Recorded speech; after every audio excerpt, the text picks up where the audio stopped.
Ndagira ngo muri kano kanya twihuse cyane munyemere twerekeze gatoya ku butaka bw'uburasirazuba bwa Repubulika ya Demokarasi ya Congo. Ni nk'ubwo ngubwo rwose Burundi bukomeje kugenda bukozwamo na FCM23. Amakuru ariko tugera muri kano kanya remeze neza cyane ko rwose kajugujugu zigeze kuri ebyiri za gisirikare za FARDC zamaze kuba ziraswa ku rwego rukomeye cyane. Ni mu gihe kandi ingabo z'u Burundi byibura ebyiri bimaze kumenyekana ko rwose zamaze kuba zigwa ku mirongo y'imbere ku rugamba muri ubwo burasirazuba bwa Repubulika ya Demokarasi ya Congo.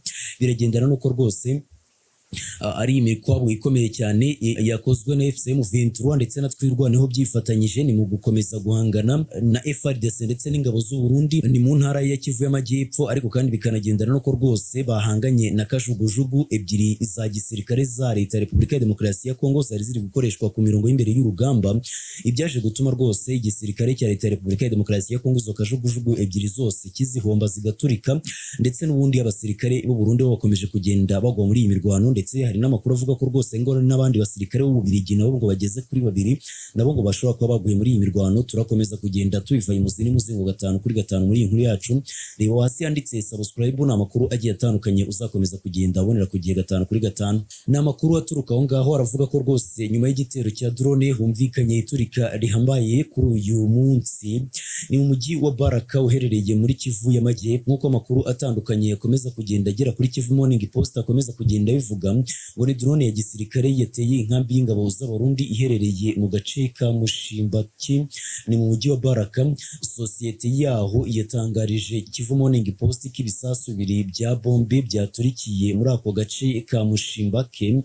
Ibi ngo byateye ubwoba bwinshi cyane muri aka gace, kandi nibura umusirikare w'u Burundi yahesize ubuzima. Ni mu gihe undi nawe rwose ngo yagerageje gutabarwa, ariko kandi nawe bikaza kurangira yishwe. Bivuze ko ari abasirikare babiri b'u Burundi baguye muri ibitero bya FCM23 ndetse na leta ya Repubulika ya Demokarasi ya Congo. Ni ibitero bikomeye cyane byagabwe na M23 ndetse na twirwaneho nyuma y'igihe gito cyane. M23 itangaje neza cyane ko rwose ngo izakomeza kurwana ku basivile uko byagenda kose, bigendanye nuko rwose leta ya Repubulika ya Demokarasi ya Congo yari imaze igihe mu by'ukuri ihanganye ku rwego rugaragara n'ingabo za FCM23, igakomeza no kugenda mu by'ukuri ihangana ku buryo bugaragara n'icyo gisirikare cya M23. Ariko kandi M23 ikagaragaza neza cyane ko kugira ngo leta ya Repubulika ya Demokarasi ya Congo ikomeze kugenda mu by'ukuri itera abasivile cyangwa se yica abasivile nkana, uko byagenda kose ngo M23 izakora ibishoboka byose byo kubarwanaho.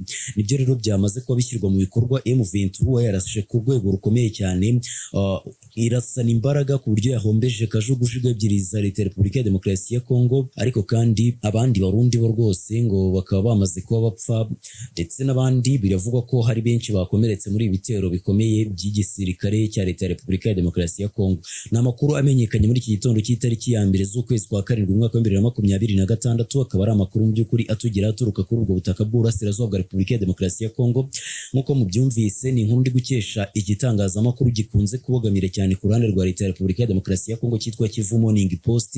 Birazwi neza cyane ko rwose kino gitangazamakuru gikunze kubogamira cyane ku ruhande rwa Kinshasa, kitashobora kuvuga nabi leta ya Repubulika ya Demokarasi ya Congo cyangwa se ngo gitakagize ibyiza M23 itabikoze. Birumvikana neza cyane ko rwose ku ruhande rwa M23 ishobora kuba yakosoye igisirikare cya leta ya Repubulika ya Demokarasi ya Congo ku rwego rugaragara. Ariko kandi ku rundi ruhande ingabo za leta ya Repubulika ya Demokarasi ya Congo n'ubundi zimaze iminsi ziri kugaba ibitero bya drone ndetse n'indege z'intambara.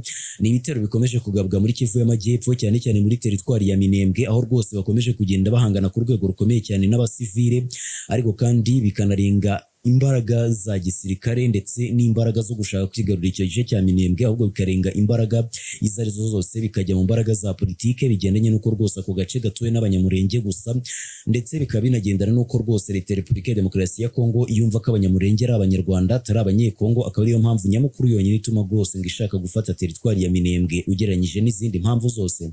Ibyo ngibyo bituma leta ya Repubulika ya Demokarasi ya Congo ikomeza kugenda ihura n'imbogamizi zikomeye cyane z'urwango rukomeje kwibasira abaturage bamwe, ubundi bikanagendana n'uko rwose leta ya Kinshasa ubwayo ikomeje kugenda igaragaza ko izakomeza kugenda ihangana n'ibyo bibazo bigiye bitandukanye, ndetse igakomeza no kugenda ngo yigarura ibice byose byamaze ko bifatwa na FCM23. Nyamara kandi mama 23 ikagaragaza neza cyane ko rwose itazigera yongera gukora ikosa ryo kuva mu gace akariko kose na kamwe, ahubwo kugira ngo ihave izakomeza kugenda yagura ibirindiro bigendanye no kuba M23 cyangwa se n'ubundi nayo yari yemeje gukomeza kurinda abaturage, bigendanye n'uko ahantu bivuye igisirikare cya leta ya Repubulika ya Demokarasi ya Kongo ndetse n'imitwe yitwaje intwaro ya Wazalendo, FDL ndetse n'ibindi bigiye bitandukanye bihita bihigabiza bigakomeza gushyira igitutu ndetse n'inkeke ku baturage muri rusange.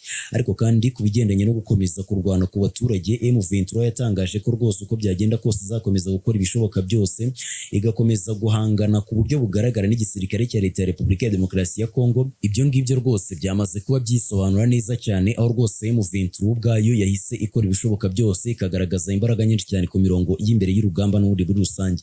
Ni ku rundi ruhande kandi ubutegetsi bwa Repubulika ya Demokarasi ya Kongo nabwo bwatakaje kajugujugu ebyiri zikomeye cyane, ariko kandi nubwo bwatakaje izo kajugujugu ebyiri, igisirikare cy'u Burundi nicyo cyahombye ku rwego rukomeye cyane, kuko abasirikare b'u Burundi ngo bamwe ni inkomere abandi bamaze kuba bahasiga ubuzima nk'uko tumaze kugenda tubikomozaho 5 kuri 5. Ariko kandi bikanagendana rwose nuko leta ya Repubulika ya Demokarasi ya Kongo ifite ibibazo bikomeye cyane byo gukomeza guhangana ku buryo bugaragara na M23 n'ubundi muri rusange. Reka ne kwizimba amagambo, nagira ngo mbagezeho zino updates zihutirwaga ku mirongo y'imbere y'urugamba. Ni amakuru agiye atandukanye muzakomeza kugenda mubona 5 kuri 5 hano kuri Afrigram TV. Nge nitwa Tuyiringire Ahmed. Ibihe byiza kuri mwebwe n'abanyu bose aho muherereye hose hirya no hino mu isi n'undi muri rusange.